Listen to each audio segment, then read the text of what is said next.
কখনো কখনো আমরা এমন কাউকে হারিয়ে ফেলি যাকে আমরা নিজের জীবনের একটা গুরুত্বপূর্ণ অংশ ভেবে ফেলেছিলাম।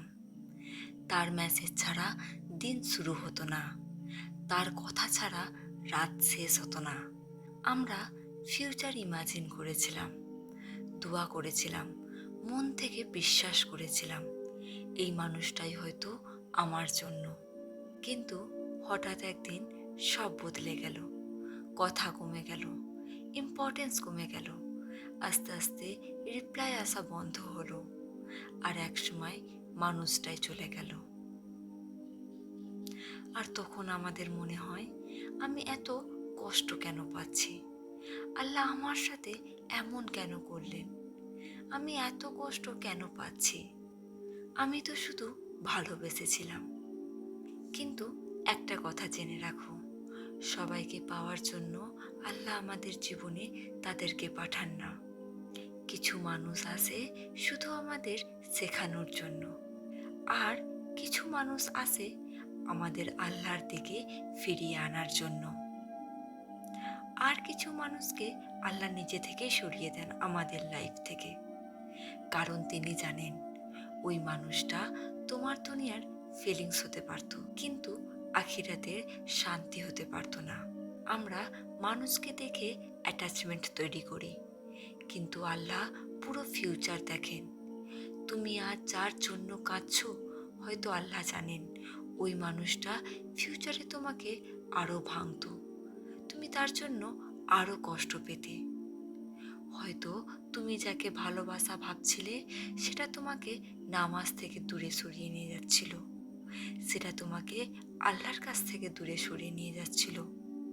হয়তো তুমি যাকে সব কিছু বানিয়ে ফেলেছিলে, আল্লাহ চাইছিলেন তুমি আবার তার দিকে ফিরে আসো। দেখো, মানুষ যখন কাউকে হারায় তখন রাতগুলো খুব কঠিন হয়ে যায়।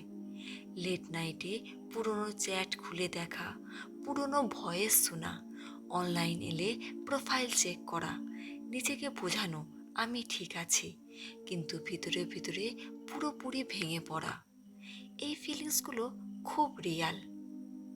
কিন্তু একটা জিনিস মনে রেখো, রাসূল সাল্লাল্লাহু আলাইহি সাল্লাম বলেছেন, আশ্চর্য মুমিনের ব্যাপার, তার সব বিষয়ই কল্যাণকর। অর্থাৎ এর মানে হলো, তোমার জীবনে যা ঘটছে, যদিও এখন সেটা পেনফুল লাগছে, তবু আল্লাহ যদি চান এই কষ্টটাই একদিন তোমার সবচেয়ে বড় নিয়ামত হতে পারে। কখনো কখনো আল্লাহ কাউকে, এমনকি আমাদের সবচেয়ে গুরুত্বপূর্ণ মানুষকেও আমাদের জীবন থেকে সরিয়ে দেন। কারণ কারণ তিনি আমাদেরকে পানিশ করছেন না, তিনি আমাদেরকে প্রোটেক্ট করছেন। আমরা অনেক সময় এমন মানুষের পিছনে কাঁদি যারা আল্লাহর কাছে আমাদের জন্য ভালোই ছিল না।